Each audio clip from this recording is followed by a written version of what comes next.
오늘도 말씀 프린트물을 먼저 보겠습니다. 갈라디아서 1장 13절 14절입니다. 내가 이전에 유대교회에 있을 때에 행한 일을 너희가 들었거니와 하나님의 교회를 심히 박해하여 멸하고 내가 내 동족 중 여러 영갑자보다 유대교를 지나치게 믿어 내 조상의 전통에 대하여 더욱 열심히 있었으나. 요한계시록을 보는 안경 15번째, 예수님의 몸된 교회 목요 이야기 성경학교 365번째 시간이 되겠습니다. 요한계시록을 보는 안경 15번째지만 지난주 이번 주 계속 이어서 사실은 7년 대환란이라는 부분을 성경을 찾아서 그것이 성경의 근거가 미약하고 7년 대환란이라는 것은 성경적으로는 없다라는 것을 그렇게 지금 증명해서 여러분들이 확실하게 알아야 되겠죠. 그냥 들었던 어떤 선입견이 아니라 여러분들이 정확하게 알고 지금도 혹시 7년 대환란이라는 것을 생각하고 그렇게 그것에 두려워하고 있고 또 그것을 준비하고 있는 사람들이 있다라면 뭐 땅을 사야 된다, 뭐 토구를 파야 된다, 뭐 그걸 믿는 사람이라면 그렇게 지금 해야 되는 게 맞아요. 예. 그러나 그렇지 뭐 먹을 거를 다 싸재 놓고 지하에다가 그렇게 살아가는 사람들, 그건 예수님에 대한 생각이 아니고 예수님의 뜻도 아니지만 예수님에 대한 온전한 생각이 아니기 때문에 여러분들이 정확하게 오늘도 배워서 알고 또 여러분들이 확인하셔서 성경을 근거로 해서 잘못된 것을 수정시킬 수 있는 여러분들이 되셔야 됩니다. 그래서 위에 보면 요한계시록은 선입견을 버리고 읽어야 하는 책이다. 전천년설, 후천년설 등 세대주의 종말론부터 시작해서 10여 가지의 설을 가지고 틀을 만들어 주장한다. 그러나 어떤 성경도 먼저 틀을 만들어 놓고 보면은 안 된다. 그리고 대체로 요한계시록 외에는 틀을 가지고 선입견을 가지고 읽지는 않는다. 특히 요한계시록만 어떤 선입견과 고정관념을 가지면서 성경을 본다는 거죠. 어떤 교리적으로. 그래서 오늘 갈라디아 1장 13절에 보면 사도 바울이 유대교에 있으면서 성경을 가지고 율법을 지켰으며 율법에 흠이 없는 자로서 율법을 최고의 학문의 곳에서 가서 가말리엘에게 가서 율법을 공부했던 사람이고 성경을 가지고 공부했던 그 사람인데 그건 성경을 통해서 제대로 성경의 말씀의 진리를 따라가야 되는데 유대교회 여기 나오죠.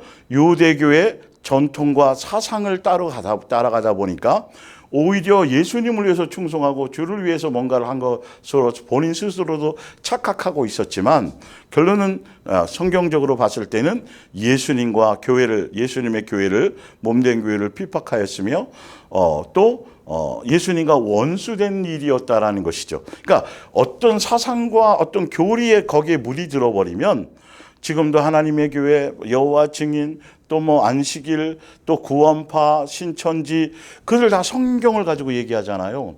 근데 그들은 그들 나름대로 자기의 사상과 어떤 전통과 교리를 가지고 그 교리를 합리화시키기 위한 방법으로 성경을 갖다가 거기에 이용하는 도구거든요, 사실은. 그러니까 그런 거 우리가 객관적으로 정상적인 교회에 다니는 사람들이 봐도 저거는 아닌데 근데 그 사람들은 목숨을 다해 거기 충성하고 전 재산을 갖다 바치는 사람이 있고 온 시간을 가정도 버리고 이혼에게 가면서까지 오히려 거기에 충성하는 사람들이 있다라는 것이죠. 그러니까 그런 것들을 여러분들이 보면서 우리도 이거는 조심해야 될 거구나.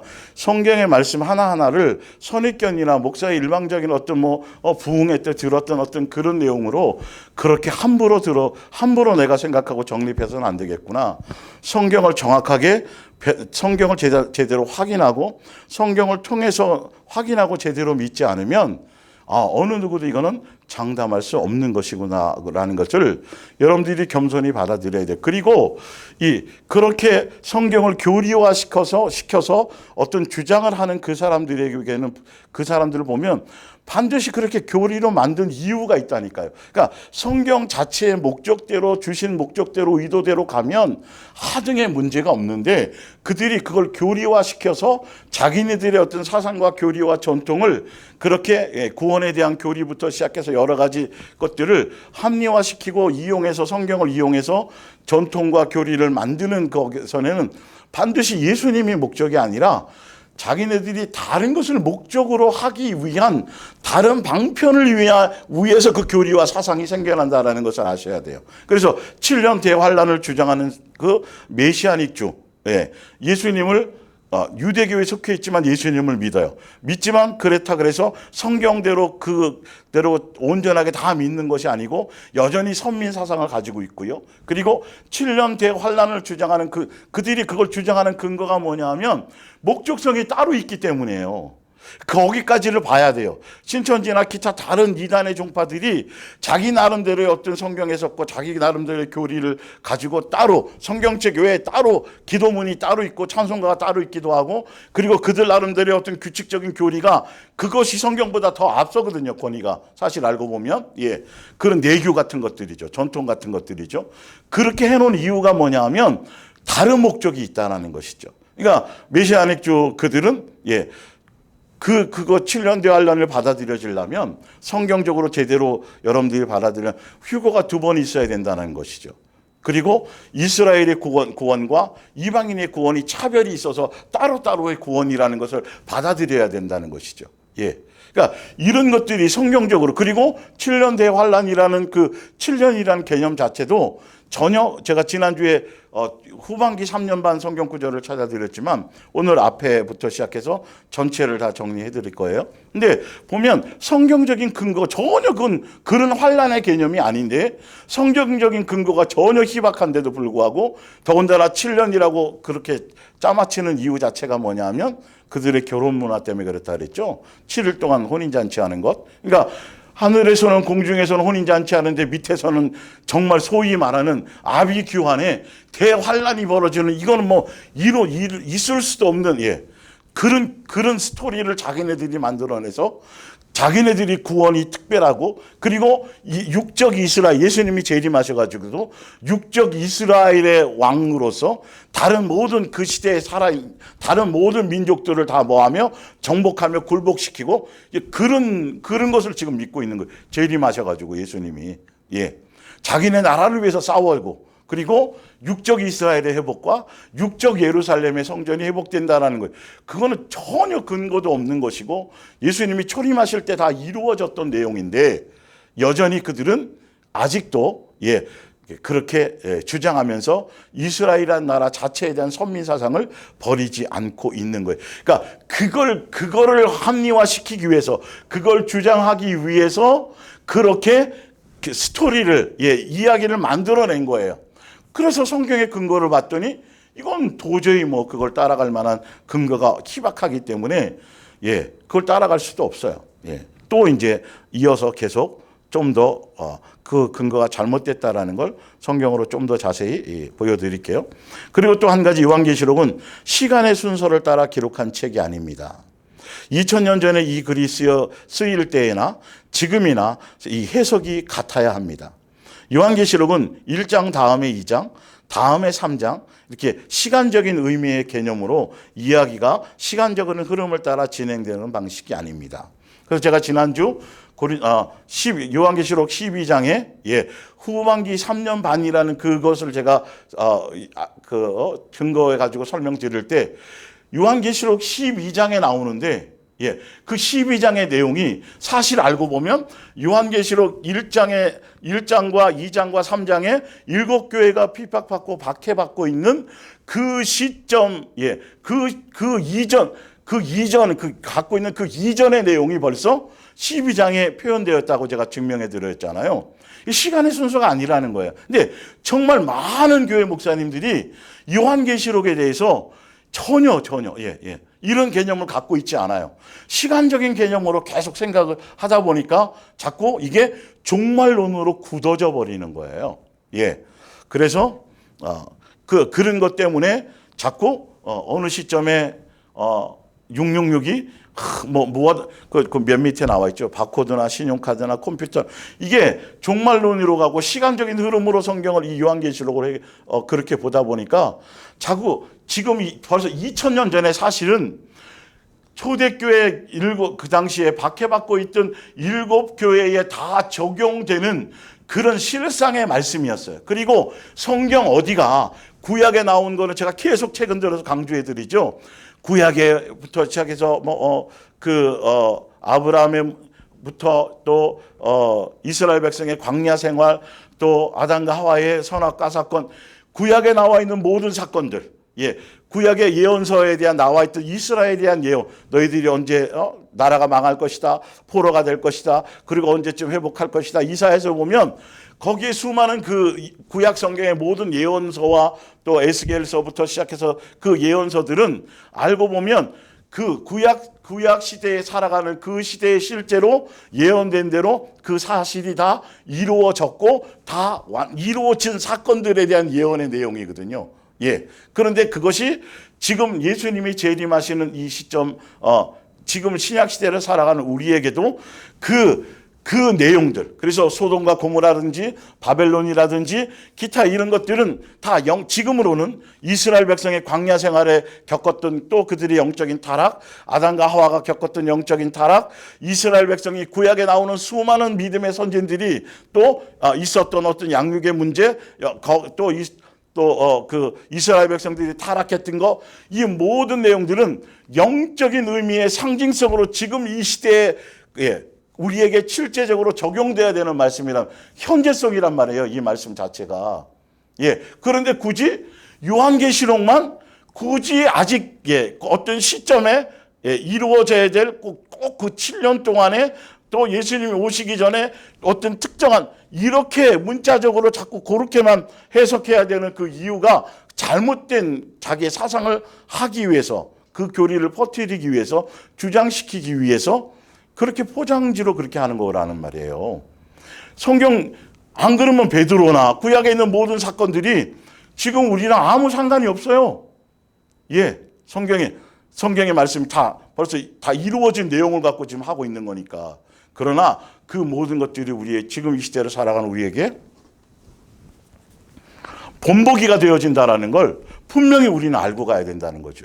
근데 굳이 꼭 7년 대환란이라는 주장하는 그 부분, 또 14만 4천 자기네들이 주장하는, 그래서 그 14만 4천 이스라엘 구원이고 그 뒤에 허다한 무리는 다른 이방인 구원이 따르다고 그렇게 숫자적으로 그렇게만 전혀, 그러니까 성경 전체의 흐름에는 안 맞는 거를 여러분들이 제대로 아시고, 이단들이 그런 것들을 멋대로 한다니까요. 어떤 때는 구약에 있는 것을 끄집어내고 신약에 적용시키다가, 어떤 때는 또 아니다가 어떤 때는 성막론을 지금도 갖다가 써가지고 그렇게 얘기하는 사람들도 많이 있고요.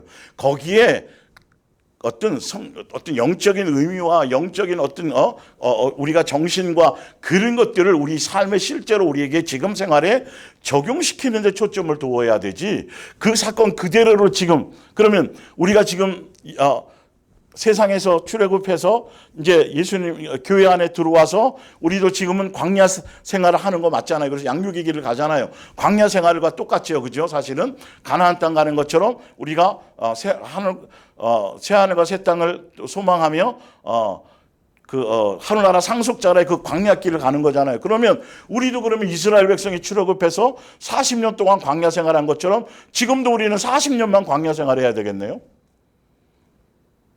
그런 것들은 또 아니잖아요.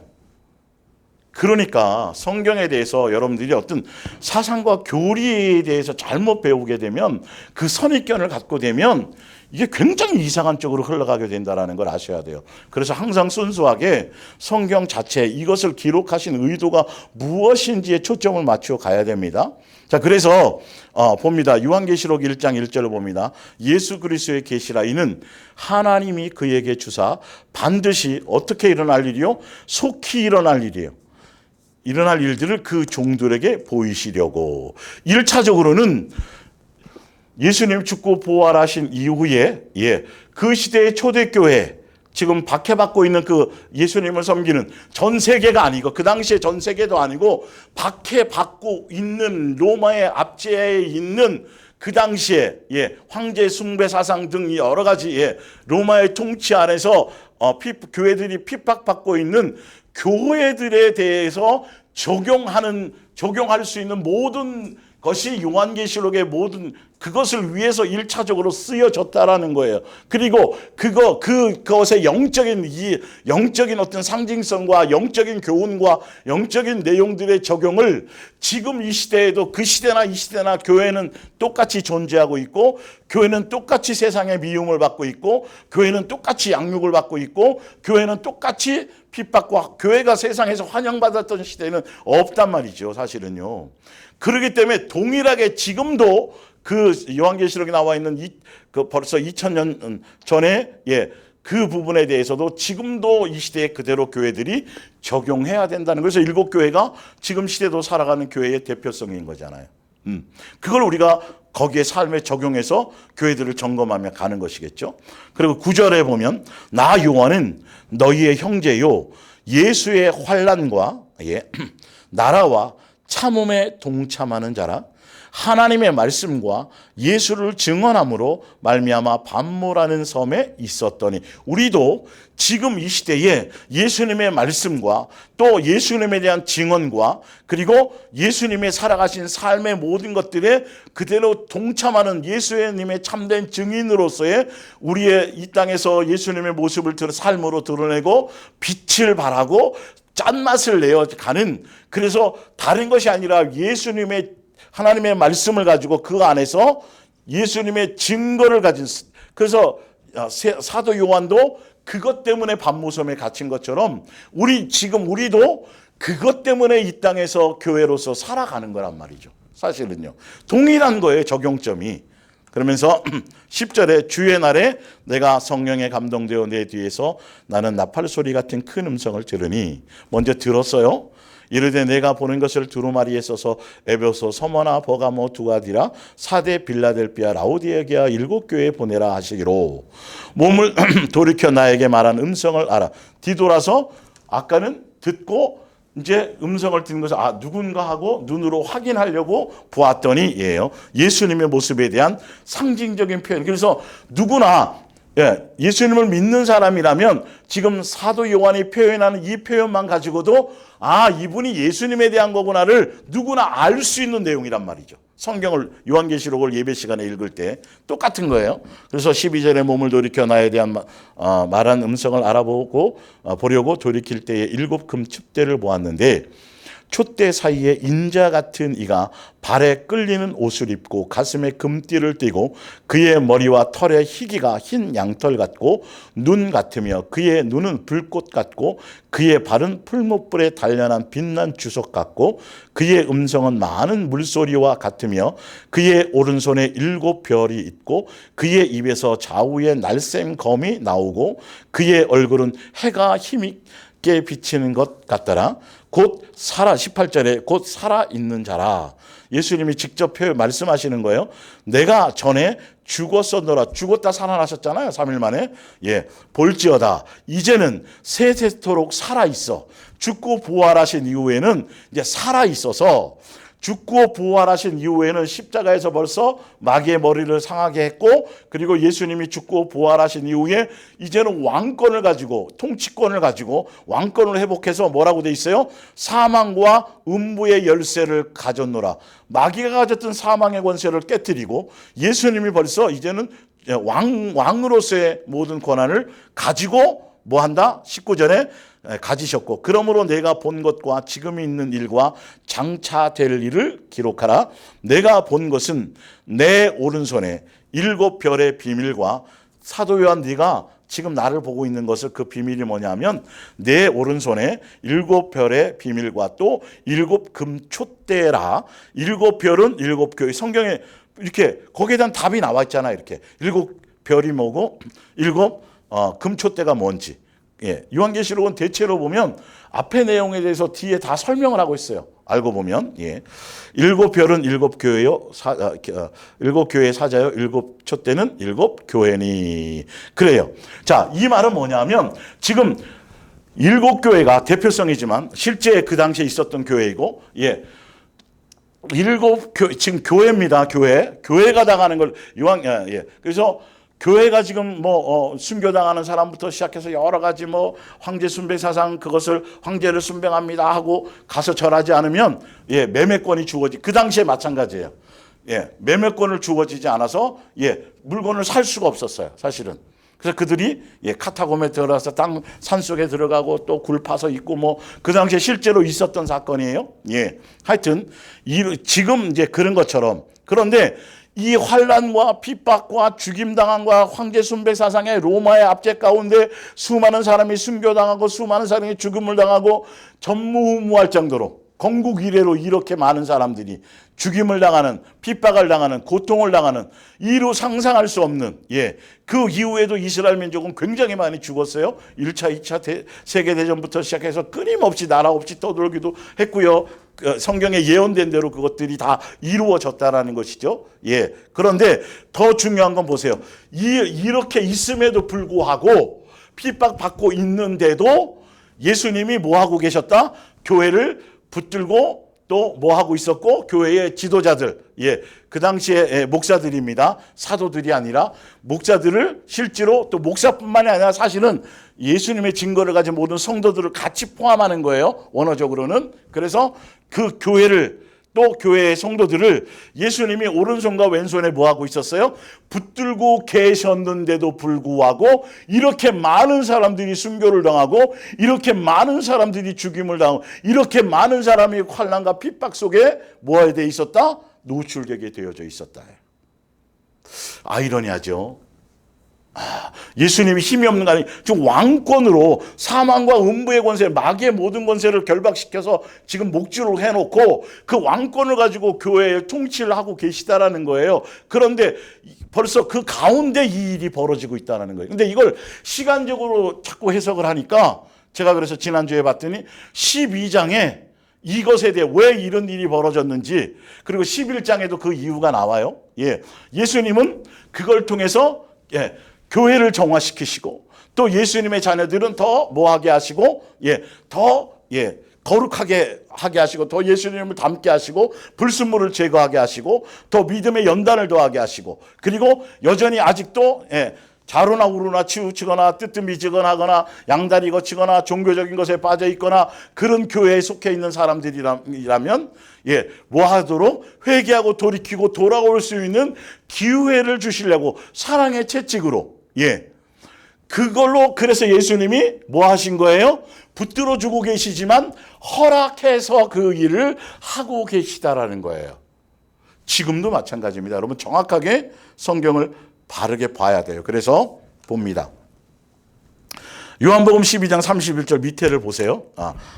그 20장, 조금 전에 요한계시록 1장 20장에 내 오른손에 7별의 비밀과 또 7 금촛대라. 그러면서 7별은 7 교회의 사자요, 7 촛대는 7 교회니. 그래서 예수님이 교회 가운데 운행하시며 교회를 붙들고 계시며 그러며 하시면 그것처럼 이 내용이 구체적으로 어디에 더 자세하게 설명하고 있냐면 요한계시록 11장 1절에 보면 성전과 제단과 그 안에서 경배하는 자들을 뭐하라? 측량하되라고 이렇게 표현되어 있어요. 그러니까 그것을 측량하라는 것은 성도들의 키를 재고 몸무게를 재라는 게 아니라 교회 공동체, 교회의 공동체, 예수님의 몸된 교회 안에, 예수님의 교회 머리 되신 그 교회 안에 들어와 있는 성도들을 측량하라. 그들을 나의 소유로 예수님께서 삼을 것이요. 그러니까 그들을 내가 붙들어 줄 것이요 하면서, 그리고 그 밑에 보면 43달 동안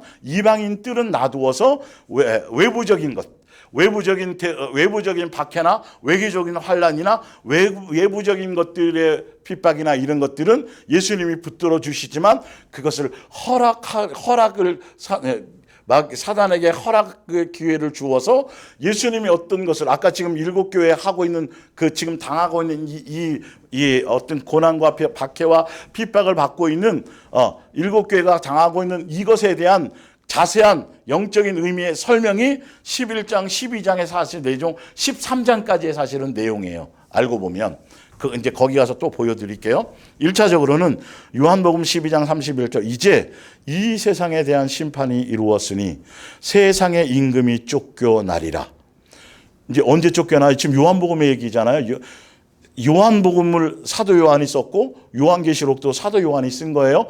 그래서 영적인 의미로서는 요한복음과 요한계시록이 같은 내용으로 설명하고 있는 것들이 많아요. 자, 이제 이 세상에 대한 심판이 이르렀으니 이 세상의 임금이 쫓겨나리라. 언제요? 예수님이 십자가에 못 박아 죽으신 그 순간에 마귀는 모든 권세를 잃어버리고 천사장들에 의해서 싸우다가 쫓겨나가지고 결박당해서 쫓겨나서 지금 어디에 있어요? 무저경에 목줄이 채워져서 갇혀져 있는 거예요. 그래서 허락받아야 활동할 수 있어져요. 내가 땅에서 들리면 모든 사람을 내게로 이끌겠노라 하시니 이렇게 말씀하시면 자기가 어떠한 죽음으로 죽을 것을 보이심이로라. 요한복음 16장 33절입니다. 이것을 너희에게 이르는 것은 너희로 내 안에서 평안을 누리게 하려 함이라. 세상에서는 너희가 환난을 당하나 담대하라. 내가 세상을 이기었노라. 초대교회가 예수님 죽고 부활하신 이후에 박해받고 있을 그 상황에는 벌써 마귀는 쫓겨난 것이고 예수님을 이겨놓아서 왕권을 회복하신 상태이고 그 왕권을 가지고 통치권을 가지고 이제 봅니다. 또 밑에 마태복음 28장 18절에 예수께서 나와 말씀하여 이르시되 하늘과 땅의 모든 권세를 내게 주셨으니 이게 죽고 부활하신 이후에 승천하시기 전에 이 말씀하신 거예요. 그러니까 제대로 상황을 알고 요한계시록을 보란 말이에요. 박해받고 있다가 점점 어떤 시점에 가서 11장 12장에 가서 그때서야 박해가 등장하는 게 아니고 이 지금 앞에서 박해받고 있는 내용에 대한 것을 11장 12장 13장에 자세하게 그걸 설명하고 있다는 것을 아셔야 돼요. 그러니까 시간적인 개념의 내용이 아니에요. 요한계시록은. 자, 볼게요. 그러므로 너희는 가서 모든 민족을 제자로 삼아 아버지와 아들과 성령의 이름으로 세례를 베풀고 내가 너희에게 분부한 모든 것을 가르쳐 지키게 하라. 볼지어다 내가 세상 끝날까지 너희와 지금 박해받고 있고 핍박받고 있고 예수님이 그것을 허락해서 허락해서 그것을 지금 하고 있는 그 시점에도 예수님은 우리와 함께하고 계시고 교회를 붙들고 계시고 그런 상황이라는 거예요. 자, 에베소서 1장 20절 그의 능력이 그리스도 안에서 역사하사 죽은 자들 가운데서 다시 살리시고 예수님이 부활하시는 사건을 얘기해요. 그래서 하늘에서 자기의 오른편에 앉히사 모든 통치와 권세와 능력과 주권과 이 세상뿐 아니라 오는 세상에 일컫는 모든 이름 위에 뛰어나게 하시고 22절에 또 만물을 그의 발 아래 복종하게 하시고 그를 만물 위에 교회의 머리로 삼으셨느니라. 지금 벌써 구약을 통해서 신약의 교회 예수님의 몸된 교회가 출발하고 지금 대표성을 갖고 있는 그 7개 요한계시록에 나오는 1장, 2장, 3장에 나오는 그 요한계시록의 7교회는 벌써 어떤 교회예요? 지금 뭐 하고 있는 모든 만물 위에 교회 자체가 권세가 모든 만물 통치권은 모든 만물 위에 교회가 존재하는 것이고 그래서 하늘나라 대사관으로서의 그래서 하늘나라 영토이고요. 그리고 그 모든 왕권과 통치권을 가지신 예수님이 그 교회의 머리시고요. 그 교회를 붙들고 계시고요. 그래서 뭐라고까지 말씀하시냐면 그 밑에 보면 마태복음 16장 16절에 뭐라고 돼 있어요? 또 내가 너에게 이르노니 너는 베드로라 내가 이 반석 위에 내 교회를 세우리니 음부의 권세가 이기지 못하리라.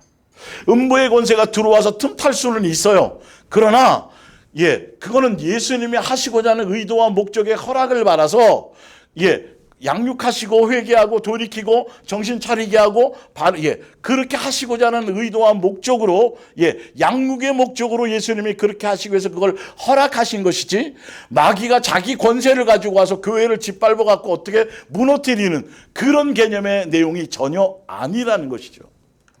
교회는 무너지지 않아요. 특히 예수님의 몸된 교회는 종교적인 교회는 장담할 수 없어요, 여러분. 교회 머리가 되시고 모든 것의 통치권을 갖고 계신 예수님이 붙들고 있는 교회는 마귀가 들어와서 뭘 어떻게 할 수 있는 것이 없어요. 히브리서 그래서 마태복음 16장 19절 볼게요. 내가 천국 열쇠를 내게 주리니 내가 땅에서 무엇인지 매면 하늘에서도 매일 것이요 내가 땅에서도 무엇인지 풀면 하늘에서도 풀리리라 하시고. 하늘나라 대서관이라니까 여러분. 여러분의 존재성과 여러분이 속해 있는 예수님의 몸된 교회에 여러분이 속해 있다면, 예수님과 제대로 영적인 관계 안에서 양육의 길을 가고 있는 여러분이라면 여러분 벌써 모든 신분이 다 회복된 것이고 예수님의 왕권의 통치 안에서 우리는 제대로 된 양육의 길을 가는 거지. 마귀나 귀신이나 뭐 다른 것들을 두려워하거나 뭐 죽음을 두려워하거나 세상에 대한 환난과 핍박이나 고난, 성경 어디에도 예수님의 환난이나 핍박이나 어떤 고난이나 뭐 이런 걸 두려워하거나 염려하라고 걱정하라고 하신 적이 한 번도 없는데, 교회 예수님을 믿는다고 하면서 자꾸 뭐 7년 환난이니 무슨 환난이니 자꾸 이런 걸 갖고 두려워하고 염려하게 만들고 그것을 자꾸 마음 뺏기게 만들고, 그리고 여러분들이 당하고 있는 삶에서 당하고 있는 그 모든 것들이 그 안에서 우리를 양육하시기 위함이심이지, 그것 때문에 고통스러워하고 그것 때문에 여러분 문제거리가 되어서 마음을 빼앗기고 두려워하고 염려하고 있다라면 아직도 여러분이 예수님의 사랑 안에 온전히 들어가 있지 않는 거라고 성경은 말하고 있다는 거죠. 마귀는 벌써 권세를 빼앗겼다니까요. 마귀가 하고 있었던 모든 참소하는 것 뒤에 나오겠지만, 그리고 뭐하는 거, 꿰는 거, 미혹하는 그 능력을 벌써 다 빼앗겨 버렸어요. 그래서 예수님의 필요에 따라, 물론 구약에서도 마찬가지로 예수님의 통제 안에 있었지만 그때는 그래도 마귀가 합법적으로 예수님 앞에 와가지고 자기 권리를 가지고 와서 욥을 뭐 했고 참소했고 다 했잖아요. 근데 이제는 그것에서 쫓겨났어요. 소위 말하면 검사직을 뭐 했다고요? 잃어버렸단 말이에요. 그러니까 다시 말하면 영화 같은 데 보면 비리 경찰들 나오잖아요. 그래서 맨날 경찰 신분을 이용해 가지고 다니면서 돈 뜯고 막 해서 자기 부를 축적하며 살았던 그 비리 경찰이 그 비리를 저질러가 감사에 걸려 갖고 경찰직을 뭐 해버리냐면 경찰직을 잘려버렸단 말이에요. 그러면 이제는 경찰의 어떤 그 권리를 갖고 와가지고 그거를 할 수가 없어요. 불법적으로다가 그 권한이 박탈당해가지고 몇 년형의 집행유예 해서 지금 전과자가 되어 있는 상태. 그러니까 그런데도 아직 그걸 모르고 있으면 그들이 와가지고 아직도 경찰인 것처럼 하면서 옛날 신분증 갖고 와가지고 또 뭔가를 하려고 한다면, 여러분 거기에 속으면 모르면 계속 이용당할 수밖에 없죠. 이제는 여러분 그래서 말씀을 정확하게 아셔야 된다는 거예요. 나에게 어떤 어려움이 있고 문제가 있고 질병이 생기기도 하고 내 삶 가운데 내 인생이 뜻대로 펼쳐지지 않은 어떤 일들이 있어도 그 문제 자체 때문에 붙들고 늘어져서 고통스러워하고 해결을 위해서 그건 아주 어린아이도 어린아이 중에 어린아이라는 거예요. 아주 종교성에 있는 사람이라는 거예요. 그걸 통해서 여러분이 양육 안에 있는 것을 안다라면, 예수님의 나를 통해서 무엇인가 선한 뜻을 하려고 하시는 거고, 내가 뭔가 돌이킬 것이 있는 것을 알게 하시는 거고, 또 나를 더 예수님의 자녀로서 더 새롭게 하고 옛사람의 불순물들을 영광들을 통과하면서 하게 하신다, 제거하기 위한 심이구나를 정확하게 알고 고통스러워할 일이 없다라는 거죠. 사실은 그것 때문에 염려하고 두려워할 일이 없다라는 것이죠. 오히려 뭐하라, 너희는 고난을 당하나 뭐하라, 기뻐하라, 즐거워하라. 베드로서에 나와 있죠. 그 표현들의 의미를 알아야 돼요. 근데 그 표현들의 말씀들의 그 의미가 내게 실제로 내 생활에 적용되는 것이어야 된다는 것이죠. 말씀 그대로.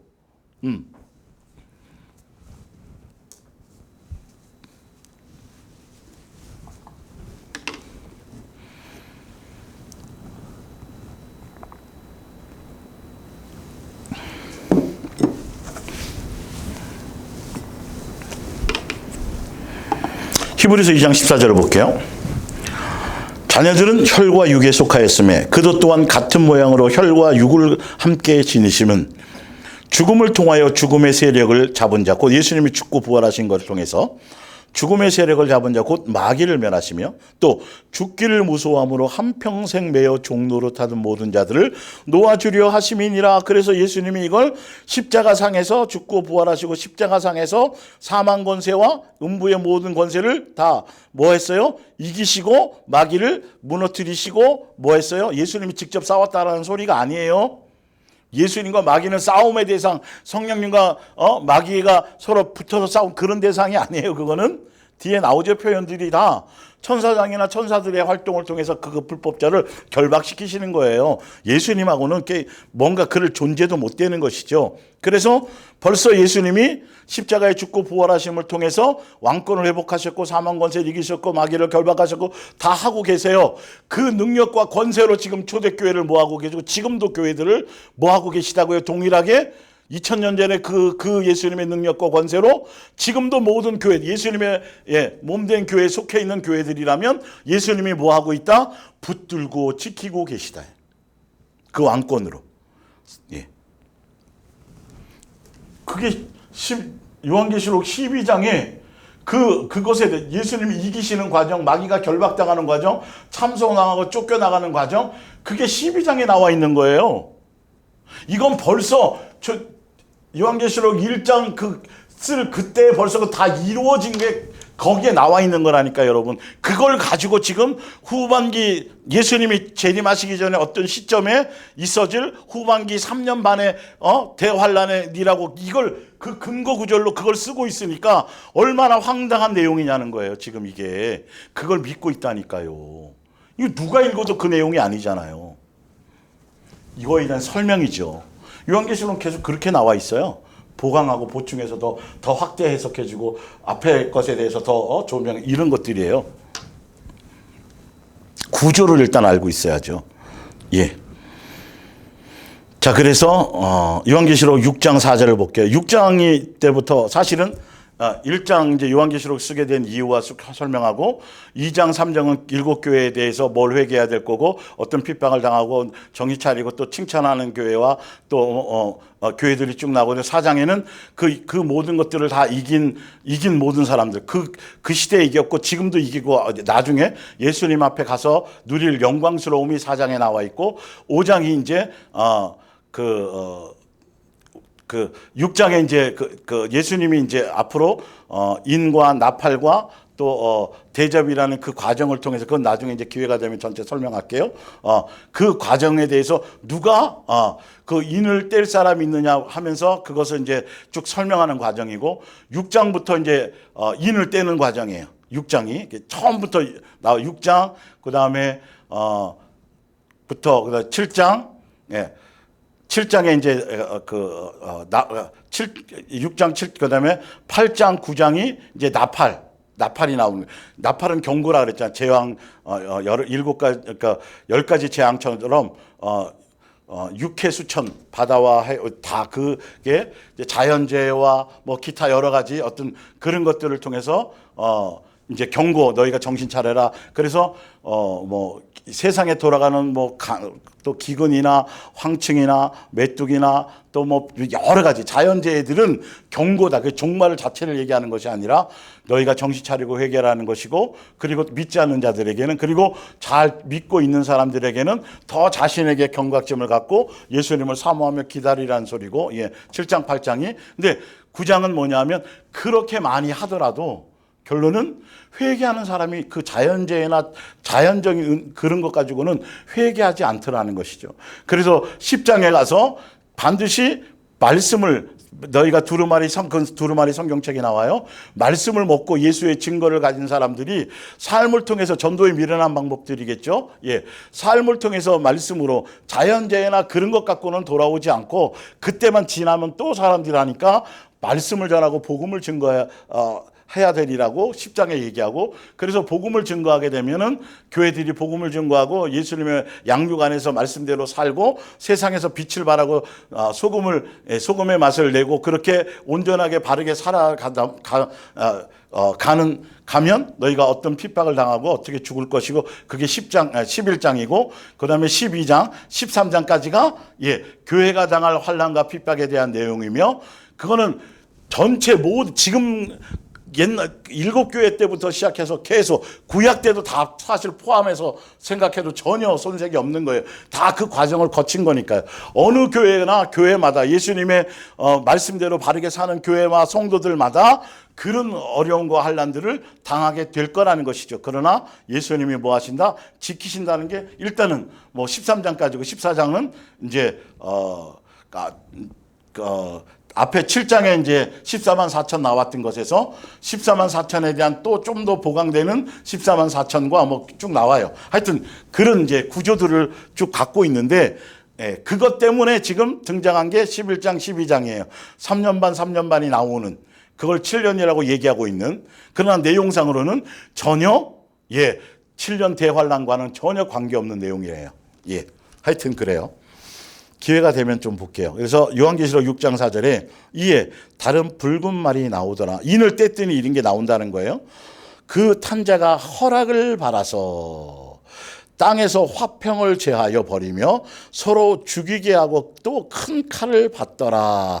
성도를 향하여, 교회를 향하여 서로 이간하고 서로 막 이렇게 서로 죽이게 하고 서로 하는 건데, 말탄자가 나와서, 근데 이게 다 어떻게 해요? 이제는 허락을 받아서 한다라는 거예요. 허락을 받아서 지금 일곱 교회가 핍박을 당하고 있는 거예요. 박해를 당하는 거예요. 로마라는 나라를 사용하시는 거예요, 지금 예수님이요. 잘 알고 가셔야 돼요. 요한계시록 9장 1절, 다섯째 천사가 나팔을 불매 내가 보니 하늘에서 땅에 떨어진 별 하나가 있는데 그가 무저갱의 열쇠를 받았더라. 그가 무저갱을 여니 그 구멍에서 큰 화덕의 연기 같은 연기가 올라오매 해와 공기가 그 구멍의 연기를 말미암아 어두워지며, 3절에 또 황충이 연기 가운데로부터 땅 위에 나오매 그들이 땅에 있는 전갈의 권세와 같은, 전갈과 마귀의 권세는 누가복음부터 너희가 예수님을 믿는 너희들에게는 뱀을 집으며 전갈을 잡을 권세를 준다고 하는 것처럼 마귀의 상징적인 표현들이에요. 전갈의 권세와 같은 권세를 받았더라.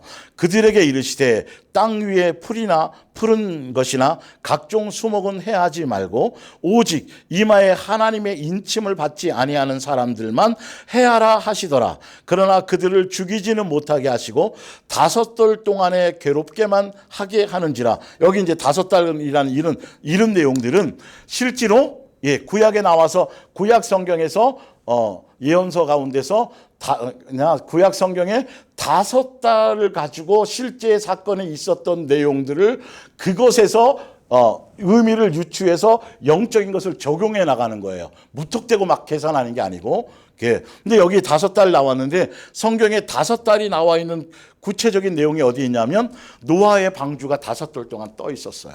사실은요. 그래서 여기서 5달이라고 표현하는 의미는 예수님이 뭐 하려고요? 성도들을 보호하시지만 또 심판이라는 것, 그거의 심판이죠. 그걸 통해서 돌이키게 하고 또 뭐 하게 하고, 아직 예수님이 지키는 사람, 머리에 입맞은 생명책에 이름이 기록된 사람들은, 노아의 방주에 탄 사람들은 뭐 하시고 지키고 보호하시고, 그리고 그 안에 있지 않은 자들은 물로 심판하셨던 것처럼 지금 이 요한계시록의 9장에 대한 내용도 어디에서요? 무저갱의 권세를 받았다. 무저갱이라 그러잖아요. 벌써. 무저갱의 권세를 받았다라는 것은 예수님께서 허락을 하셔서, 원래 여기 이 표현의 영적인 의미는 마귀의 거주지니까, 마귀가 거주하고 마귀가 사는 생활 공간을 얘기하는 의미예요. 그래서 그 마귀가 예수님의 이제는 허락을 받아서 너 이렇게 하고 이렇게 활동하고, 그리고 이마에 인친 사람들은 해하지 마라. 그리고 사람들에게 전갈의 권세를 내가 잠깐 너에게 줄 터이니 그거 가지고 아직 믿지 않은 자들이나 또 아니면 양다리 거치고 있거나 우상 숭배하고 있고 제대로 생명책에 이름이 주여 하지만 생명책에 이름이 없는 자들을 뭐해라? 가서 물을고 너희 그걸 통해서 그가 뭐하게 하도록 돌아오는 기회를 삼으려고 하시는 거예요. 볼게요. 그래서 그러나 그들을 죽이지는 못하게 하시고 5달 동안에 괴롭게만 하게 하시는지라. 그래서 꼭 5달을 얘기하는 게 아니라 영적인 의미가 항상 삶 가운데서 그런 의도와 그런 목적으로 개개인적인 어떤 것들의 고난도, 교회도 마찬가지고, 그리고 전 세계가 지금 동일하게 전쟁에 휩싸여 있는 것도 아니고, 전 세계가 동일하게 박해를 받고 있는 것도 아니고, 전 세계가 동일하게 기근에 있는 것도 아니고, 전 세계가 동일하게 지금 태풍에 휩싸여 있는 것도 아니잖아요. 이거는 다 지금 교회들이 당하는 환란이라니까요, 여러분. 자꾸 고정관념 때문에 자꾸 전 세계에 벌어질 어떤 일들로 자꾸 확대 해석을 하면 큰일 나는 거. 교회가 당하는 기근. 근데 지금도 각 지역마다 지금 며칠 전에 기독교 신문을 보니까 지금 전 세계 나라가 한 200 몇십국 되잖아요. 그죠? 예, 많이 독립을 해서. 근데 160개국이 기독교 신앙 때문에 핍박을 받거나 불이익을 당하거나 예, 어떤 고난을 받았던 당했던 경험이 있는 나라가 160개국이랍니다. 지금도 여러분. 우리가 지금 편하게 뭐 외부적인 박해, 예, 외부적인 뭐 영적인 어떤 거에 대해서는 말할 것도 없고, 예, 그건까지 지금 생각하는 사람들이 별로 없으니까 이 양육 안에 있는 사람 외에는 하여튼 외부적인 박해, 예, 그걸 우리가 지금 안 당하고 있으니까 이렇죠. 우리 대한민국만 벗어나도요, 지금 160여 개국에서 지금도 죽임을 당하는 사람들이 있고, 지금도 교회가 불타고 있고, 지금도 지금 이스라엘 안에 살면서 유대교에 있으면서 예수를 믿으면 지금도 지역사회에서 배척을 당하고 직업을 갖지를 못해요. 예를 들자면 예수님 때문에 당하는 일들이죠. 예.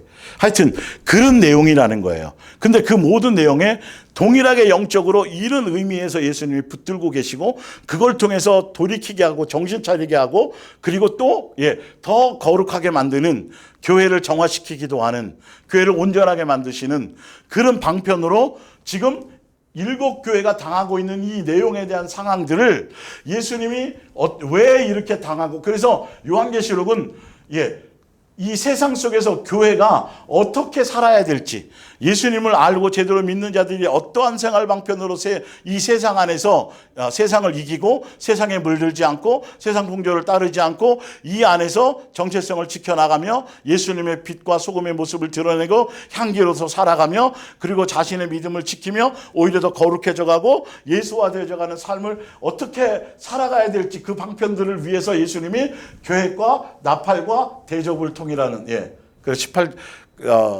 17장 18장은 실제로 마지막에 음료와 바벨론과 실제적인 세상에 대한 심판의 내용이 어떨 거라는 그 내용에 대해서 설명하시고, 19장의 혼인잔치 뭐 이렇게 돼 있죠. 하여튼 그런 것들이라는 거예요. 사실은요. 그게 나와 있는 거예요. 7교회에 대한 모든 교회에 대한 내용이에요. 교회에 대한 내용이에요. 그리고 21장에 가서 새 예루살렘 교회 교회 공동체가 하늘에서 내려오는 것을 보도다. 근데 건물이 내려오는 게 아니라 신부된 교회에 대한 얘기. 22장에 뒤에 나오지만 22장에 가가지고 성령과 신부에 대해서 얘기했다라고 얘기하는 거예요. 이 모든 내용들이. 그러니까 7교회가 당하는 이 어려움, 이것처럼 지금 이 시대에 우리는 똑같이 그런 과정을 가는 거에 정도의 차이가 있을 뿐이고, 실제적으로, 그러나 예수님의 이름 때문에 교회가 당하는 수많은 박해는 우리가 지금 보는 거 말고, 지금 선교 현장에서는 정말 수많은 사람들이 이 믿음 때문에 죽어가는 사람들이 실제로 이 사건이 일어나고 있다는 거죠. 그러나 우리가 외부적인 그것이 없어도 우리는 사실은 양육 안에 있을 때 굳이 그런 것들이 없더라도 양육 안에서 우리는 그런 것들을 충분히 예수님께서 허락하셔서 또 그 길을 지금 태평성대이지만 외부의 압력이 없지만, 그러나 영적인 관계로서 양육 안에서 우리는 그것보다 더한 것들을 양육의 길로 통해서 불순물을 제거하고 연단하기도 하고, 그리고 새 사람이 되는 과정을 우리는 지금도 가고 있다는 거. 꼭 외부적인 박해만으로 되어지는 거라고 말할 수 없는 거죠. 그러나 적용점이 어떻다라는 걸 제대로 알고 가시라는 소리예요. 자, 그래서 괴롭게 함을 전갈이 사람들을 쏠 때에 괴롭게 함과 같더라. 그날에는 사람들이 죽기를 구하여도 죽지 못하고 죽고 싶으나 죽음이 그들을 피하리라. 왜? 예수님이 허락하셔서 그들이 돌아오게 하실 거니까요. 그래서 요한계시록 21장에 보면 그래서 요한계시록은 교회로 시작해서 교회로 마친다. 그래서 아까 7교회로부터 시작했죠. 7교회에 대한 내용이요. 그리고 이제 21장을 봅니다. 또 내가 보매 거룩한 성 새 예루살렘이 하늘로부터 하늘에서 내려오니 그 준비한 것이 신부가 남편을 위하여 단장한 것 같더라. 9절에 7 대접을 가지고 마지막 7 재앙을 담은 7 천사 중 하나가 나와서 내게 말하여 이르되 이리 오라. 내가 신부 곧 어린 양의 아내를 내게 보이리라고.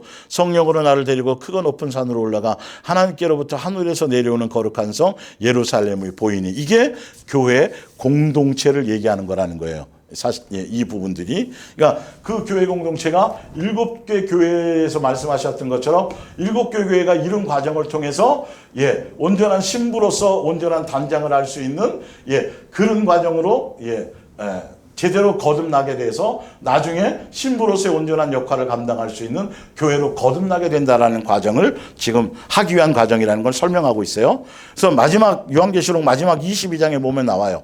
나 예수는 이 모든 것을 교회에 알리려고 천사를 내게 보냈다. 나는 다윗의 뿌리요 그의 자손이다.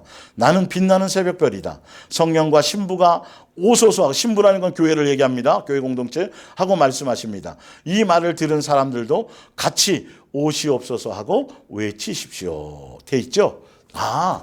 교회로 시작해서 교회 이것에 대해서 교회가 어떤 과정, 어떤 게서 어떻게 살아야 되고 어떤 일들이 있겠지만 어떤 목적으로 예수님이 어떻게 할 것이기 때문에 예수님이 그를 통해서 나중에 예수님의 온전한 신부 단장한 것 같은 온전한 교회 공동체로서 너희가 이렇게 세워지는 과정으로 이렇게 갈 것이기 때문에 너희는 뭐하라? 싸워서 이겨라는 거죠. 영적인 싸움을. 그래서 요한계시록의 것은 뭐다? 이기하라 주제가. 근데 이기는 걸 내가 이기는 게 아니라 예수님이 싸워서 이긴 그 싸움에 예수님의 앞에서 싸우시고 우리가 예수님의 군대로서 뒤를 이어서 우리는 그냥 따라가는 것이겠죠. 실제적인 싸움을 얘기하는 것이 아니라 9번을 봅니다. 요한계시록은 종말론이 아닙니다. 성경은 어떤 부분을 보든 요한계시록의 가장 큰 오해는 종말론이라는 정의하에 보는 해석입니다.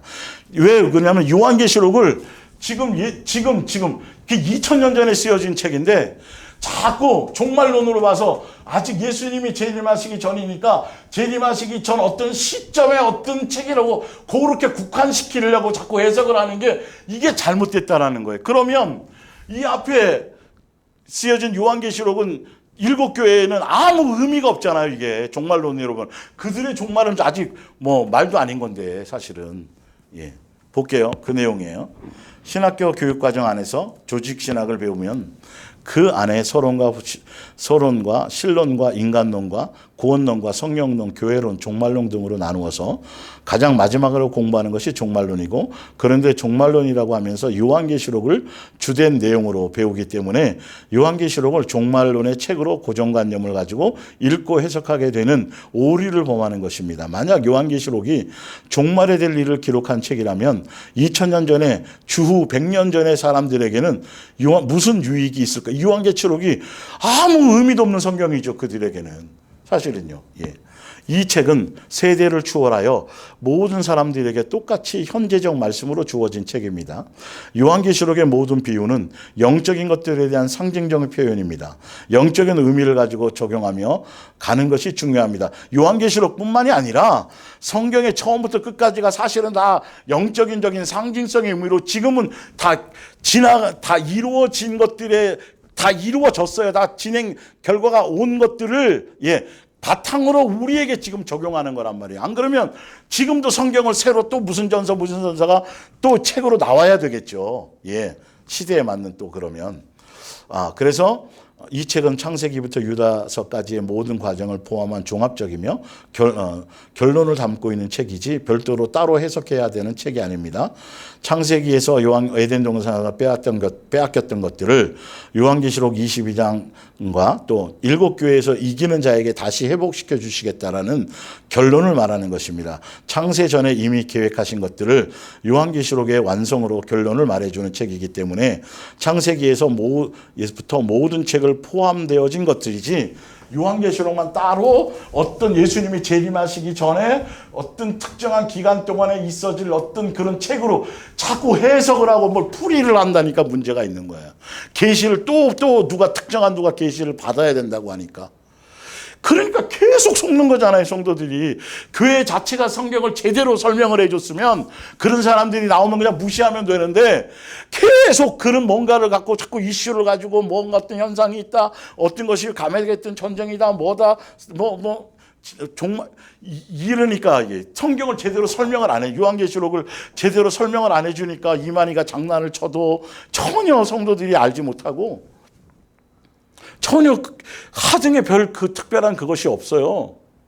그냥 성경에 말한 것처럼 그대로 예수님이 오늘 오실 걸로 생각하고 내 행실을 돌아보며 예수님의 사랑 안에서 양육 안에서 그냥 하루에 충실하며 그렇게 그 길을 묵묵히 정신 차리고 그 길을 가는 거예요. 개인적인 종말에도 초점을 두면 더 좋은 거겠죠. 그래서 요한계시록 한번 보세요. 13장 8절에 죽임을 당한 어린 양의 생명책, 이거 설명드렸죠, 자세하게요. 다른 거 할 때. 죽임을 당한 어린 양의 생명책의 창세 이후로. 아니 지금 이게 요한계시록이 예수님이 오시기 2000년 전인데, 그죠?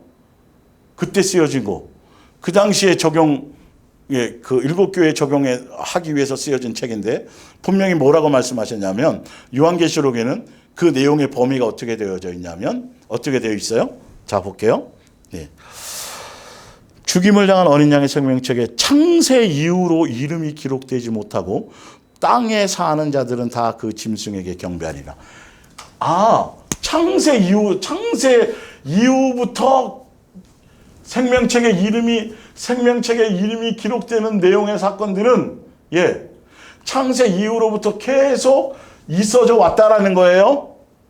요한계시록은 에덴 동산 더 구체 에덴 동산부터 사람이 등장한 그때부터 마지막 지금 재림하실 그때까지의 모든 것들을 포함한 내용의 책이라고 지금 여기서 그렇게 얘기하고 있는 거예요. 그래서 이 말은 뭐냐면 이 시대에도 뭐하고 짐승에게 경배하고 세상 사랑하고 우상 숭배 이런 것들 지금 이 시대와 마찬가지로 이 시대에서도 분명히 온전히 예수님을 지키고 믿고 믿음을 지키고 세상 사랑하지 않고 돈 사랑하지 않고 우상 숭배하지 않고 믿음을 지켰 사람들은 똑같이 어디 책에 기록되어 있고 동일한 기준에 의해서 예수님의 기준에 의해서 말씀의 기준에 의해서 생명책에 기록이 되어졌는데 창세 이후로부터 생명책은 동일한 역사 가운데 계속 진행돼서 계속 시대마다 이름이 기록됐다는 소리예요.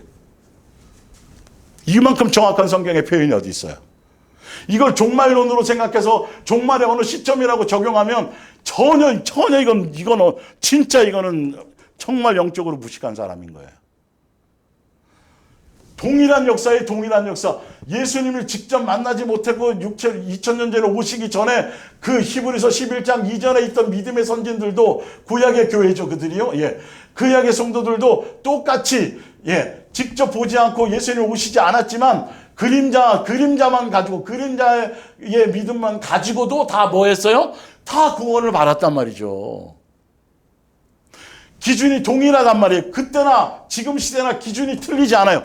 종말의 시대에 예수님이 오시기 재림하시기 시점에 어떤 시점에만 믿음이 더 특별한 어떤 뭔가의 기준을 둔다는 게 아니고 어느 시대나 똑같은 믿음의 예수님의 기준 안에서 예수님을 믿고 따르는 그 예수님이라는 길과 진리와 생명의 부활 그 예수님으로 말미암은 것으로 다른 특별한 다른 것이 없이 시대별로 어떤 구원의 과정이 틀리고 시대별로 구원자가 틀리고 이런 헛소리가 아니라 처음부터 끝까지 다 성경의 주인공은 예수님이고 한 번도 그래서 요한계시록도 예수님 하나님의 말씀과 예수님의 증거를 가진 사람들이 그 증거를 나타내면서 핍박당하고 어려움당하고 죽임당하는 과정들이 그 증거 때문에 사도 요한도 마찬가지고 우리도 세상에 타협하고 세상과 짝하고 세상 속에서 잘 물들어 살면 핍박당할 일이 없어요, 여러분. 고난받을 일이 없어요. 사실은 영적으로도 알고 보면. 그런데 그렇지 않고 예수님 뜻 안에서 말씀 안에서 제대로 된 양육의 길을 가려고 하기 때문에 여러 가지 불순물을 빼기 위해서 사건과 사고와 모든 일들을 통해서 정결하고 예수님 앞에 섰을 때 점도 없고 흠도 없는 그런 자로 예수님 앞에 설 수 있도록 하늘나라 백성으로 예수님의 한 가족으로 하시기 위해서. 그러니까 종말에 예수님의 시점에 어떤 시점에 말하는 666도 666이 아닙니다. 6이란 6 따로따로예요. 불완전수. 예. 완전수는 왜 7이 완전수인지 아세요, 여러분?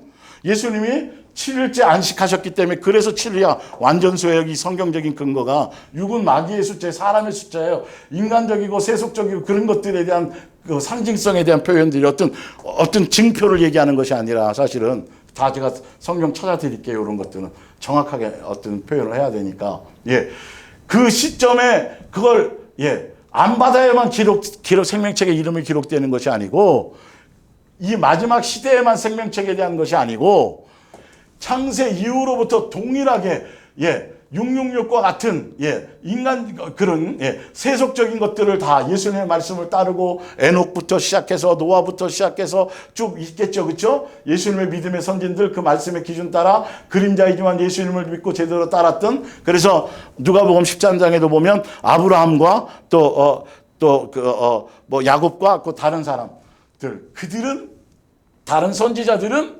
하늘나라 혼인잔치에 참여하고 한 천국잔치에 참여하는데 예수님 당시에도 바리새인들 예수님 가르칠 때 제가 가르침 받았고요. 예수님 주시는 밥 먹을 때 같이 먹었고요. 그렇게 얘기할 때 예수님이 뭐라 그래요? 나는 너를 도무지 모른다.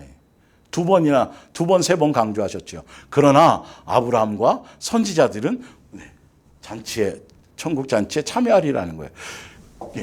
예수님 당시에 직접 예수님을 보았지만 유대교회에 속해 있던 그들은 절대 예수님은 전혀 알지 못한다고 말했고 오히려 아브라함과 기타 믿음의 선진들 그 사람들은 오히려 그들은 뭐하리라 천국잔치에 들어오리라고 되어 있어요. 창세 이래로 죽임당한 어린 양 제가 왜 그래 표현했는지 의미를 알려드렸죠. 그 사랑 안에 거했던 사람들 사랑하라는 그 계명 안에서 그 뜻 안에서 예수님에 대한 온전히 예수님만 사랑하며 여호수아와 갈렙처럼 그들은 다른 사람과 달랐다고 되어 있잖아요. 노아는 온전히 행했다고 되어 있잖아요. 예를 들어 히브리서 11장에 나오는 믿음의 선진들이요. 그들이 다 생명책에 이름이 기록된 사람들이겠죠. 어떤 종말의 시점만이 아니에요. 그들의 이것들이 다 영적인 상징으로 우리의 지금 삶에 적용을 해서 그렇게 살아가게 되면 그들이 구원받았던 것처럼 우리도 당연히 그건 기꺼이 가게 되는 것이다라는 걸 설명하려고 지금 하고 있는 거란 말이에요. 요한계시록에 나온 것들이. 마태복음 10장 21절 봅니다. 장차 형제가 형제를 아버지가 자식을 죽는 데에 내주며 자식들이 부모를 대적하여 죽게 하리라. 또 22절에 또 너희가 내 이름으로 말미암아 모든 사람에게 미움을 받을 것이나 끝까지 견디는 자는 구원을 얻으리라. 23절에 이 동네에서 너희는 박해하거든 저 동네로 피하라. 내가 진실로 너희에게 이르노니 이스라엘의 모든 동네를 다 다니지 못하여 인자가 오리라. 마태복음 16장 24절 예수께서 제자들에게 이르시되 누구든지 나를 따라오려거든 자기를 부인하고 자기 십자가를 지고 나를 따를 것이니라. 누구든지 제 목숨을 구원하고자 하면 잃을 것이요 누구든지 나를 위하여 제 목숨을 잃으면 찾으리라. 사람이 만일 온천하를 얻고도 제 목숨을 잃으면 무엇이 유익하리요? 사람이 무엇을 주고 제 목숨과 바꾸겠느냐? 인자가 아버지의 영광으로 그 천사들과 함께 오리니 그때에 각 사람이 행한 대로 갚으리라. 진실로 너희에게 이르노니 여기 서 있는 사람 중에 죽기 전에 인자가 그 왕권을 가지고 오는 것을 볼 자도 있느니라. 제가 그래서 이것에 대해서 자세히 설명드렸죠. 아니 예수님이 죽고 부활하신 죽기 전에 부활하시기도 전에 제자들에게 내가 다시 올 때 너희들이 여기 있는 사람들이 살아서 나를 만날 사람이 있을 것이다. 그리고 그 후에는 이스라엘 너희들이 이 동네가 박해받으면 절로 피하고 일로 피하고. 근데 로마 시대의 어떤 그것들 상황을 얘기하는 거죠. 그건 벌써 이루어졌고 일어난 일들이고 많은 사람 핍박을 받고 산속으로나 또 이렇게 들어가서 집단 생활도 했고 실제로 있었던 것들이에요. 지금 시대는 그렇게 준비할 수 있는 시대가 아니란 말이죠. 어찌되었든 이 내용의 뜻은 뭐냐면 종말의 어떤 시점이 아니라 모든 말씀이 현재성으로 받아들여져야 된다라는 예수님의 표현이란 말이에요. 이것들이요. 안 그러면 이 말씀의 뜻을 제대로 해석할 방법이 없어요. 지금 내가 살아있는 동안에 너희가 내가 올 것처럼 그렇게 믿고 그렇게 살아가면, 그런 마음으로 살아가면 동일하게 예수님이 똑같이 마지막 시대까지 살아서 예수님을 진짜 대면하는 사람이랑 동일한 능력과 동일한 그 은혜와 동일한 것을 갖고 있게 된다라는 뜻이죠.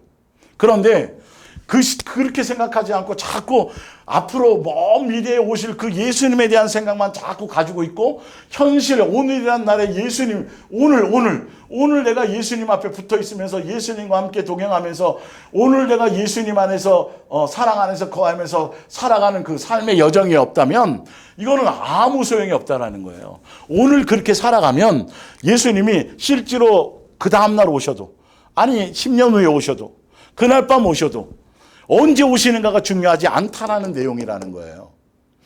항상 너희가 그런 일들이 생길 수 있는데, 그런 일이 생겨도 오래 참고 견디고, 그것 또한 뭐예요? 그 가운데서도 예수님은 기본적으로 뭘 하고 계신 상태고, 붙들어주고 계신 상태고, 우리를 거룩하게 하시고.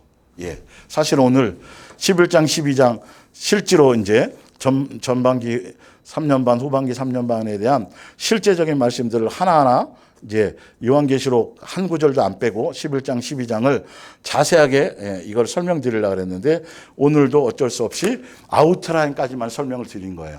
즉 이 설명만 가지고도 사실은 11장 12장이 전반기 3년 반, 후반기 3년 반 통화 3년 반에 대한 내용인 건데, 사실은 자세히 보면 도합 7년의 대환란, 메시아닉주들이 얘기하는 예수님이 오실 어떤 시점에 7년 동안 실제로 이 땅에 전 세계에 다 임할, 그것 전 세계도 아니라니까요, 여러분. 교회라니까요, 교회들에 당할. 그런 환란이라고 그들이 그렇게 교리로 만들어 놓은 것이 기본적으로 뭔가 잘못됐다는, 요한계시록을 보는 기본적인 눈 자체가 잘못됐다라는 걸 벌써 사실은 여러분들에게 증명해 드린 거예요. 사실은요. 11장 12장이 벌써 지금 그 내용이 구체적으로 일곱 교회가 왜 이런 일 가운데 있고 왜 이런 이 내용들이 어떤 내용인가가 11장 12장에 13장에 있는 내용들이 그걸 자세하게, 그걸 지금 여기 시점에서 이걸 일곱 교회에 당하고 있는 그걸 설명하고 있는 거예요. 영적으로 보시면 정확하게 알 수 있어요. 이걸 그래서 자꾸 1장 다음에 2장, 2장 다음에 그러니까 이 12장 가지고 예수님이 오신 어떤 시점에 그렇게 해석하고 그다음 하다 보니까 나중에 19장에 가면 천년왕국 나오고 20장에 나오거든요. 그러니까 이제 예수님이 오실 때가 얼마 안 남아 자꾸 그런 계산하려고 자꾸 이걸 7년 대환란으로 그렇게 계산하고 있는 거예요. 시점을. 예수님이 오시기 전에 어떤 시점에 일어날 7년 대환란으로 자꾸 겁주고 있는 거라고요. 어떤 의도와 목적을 갖고 그걸 교리화 시켜 놓은 거예요. 그런 사상에 속으면 이단에 빠지는 거나 별 차이가 하나도 없어요. 그들도 이단 사상에 있는 거니까요. 하여튼 그래도 그렇게 믿어도 관계는 없어요. 그렇게 믿으실 거면 여러분 지금 토구를 파셔야 되고요. 집에 벙커를 만드셨고 저 강원도 깊숙한 산속에 땅 사가지고요. 그 안에 여러분 몇 년치 먹을 음식 다 장만해 놓고, 종자 씨앗 해놓고, 아니면 교회는 집단 생활 할 거 준비해 놓고, 그거 지금 준비하셔야 돼요. 지금 이렇게 있으시면 안 돼요. 믿으려면 제대로 정확하게, 여러분, 근데 그게 아니잖아요. 그렇게 하지도 않을 거면서, 그런 것들을 여러분 두려워하고 또 그걸 따라갈 일이 뭐가 있어요. 성경 자체의 근거를 보고, 성경적인 근거가 너무 희박하다니까 여러분, 이제, 진짜 다음 주, 11장, 12장, 정확하게, 보여드리고, 해서 7년 대환란이, 그거는, 상징일 뿐이고 영적인 의미의 상징인 것이고, 그리고 7년 대환란은 없다라는 것을 그 메시아학교들의 그들의 일방적인 성경에 제대로 된 근거가 희박한 주장이라는 것을 속지 않도록 하기 위해서 아무 근거 구조로 찾아보지도 않고 7년 환란이니까 그냥 부탁대고 7년 대환란, 그거 교회에 써먹기 참 좋거든요. 그거 여러분. 그래서 여러분들이 그렇게 첫째 부활에 참여하지 못하면 이 땅에서 고통받을 텐데요. 여러분, 이런 식으로 해서 되시겠습니까? 교회에 더 충성하시고, 이런 용도로 쓰기가 너무 좋거든요. 그리고 그걸 믿고 그런 쪽에 여러분은 마음을 빼앗기고 그렇게 생각하고 있는 사람들은 또 그런 꿈도 꾼다니까요, 여러분. 꿈 꾼다고 뭐 별수고 대수냐고요. 제발 성경의 전체적인 의도와 흐름과 예수님의 어떤 인격과 성품과 아버지 되심과 목적성과 이 전체적인 안에서 성경을 제대로 봐야지, 왜 굳이 그거만 딱 해서 문자적으로 어떤 시점에 상징도 아니고 그렇게 그걸 그렇게만 받아들이냐는 거예요. 제대로 여러분들이 더 겸손하게 말씀 앞에 모든 걸 내려놓고 정확하게 확인하시면서, 그렇게 제가 여러분들 이렇게 목소리 높여 설명드리는 건 많은 사람들이 의외로 이걸 아무 생각 없이 맹목적으로 믿고 있다라는 것이죠. 두려워하기도, 답도 없으면서 두려워하고요. 어떤 대책도 없이 그걸 써먹고 있고요. 그러니까 여러분들 다른 의미가 아니라 제대로 여러분들이 정확하게 성경 구절을 가지고 근거를 가지고 아니라고 해서 그들을 자유시켜 주셔야 돼. 거기에 매일 시간에 실제로 성경대로 하고 준비하고 있으라는 것에 그 안에서 양육받고 그 길을 가는 것이 더 거기에 집중하고 거기에 마음을 안 뺏기고 세상 돌아가는 일에 신경 안 쓰고 천재지변이든 기근이든 그것 두려워하지 않고 염려하지 않고 정치에나 뭐 이런 것에 전쟁이나 이런 거 마음 뺏기지 않고 세상 돌아가는 거 신경 쓰지 않고 오늘도 예수님께 집중해서 내 양육받는 곳에 내 가까운 이웃에게 사랑을 베풀고 은혜를 베풀고 서로 사랑하며 서로 마음을 나누며 제대로 예수님의 뜻을 펼치고 온전히 뜻대로 살아가고 열매 맺는 곳에 그 시간에 더 집중하는 게 훨씬 낫다라는 거예요. 그것 때문에 그런 거예요. 화난 거 아니에요, 여러분. 기도하겠습니다. 예수님 사랑하고 감사합니다.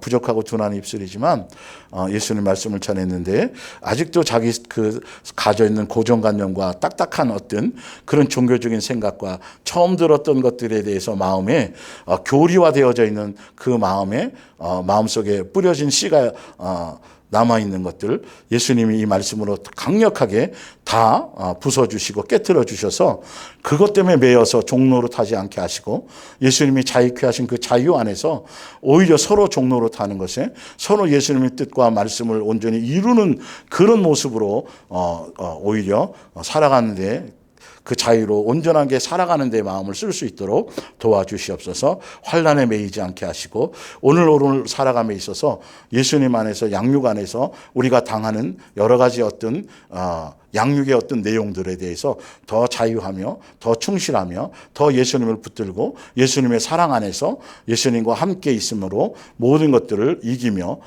또 승리하며 가는 예수님의 온전한 자녀들, 몸된 교회의 자녀들 되어질 수 있도록 인도하여 주옵소서. 감사하며 예수님의 이름으로 기도 올리옵나이다. 아멘.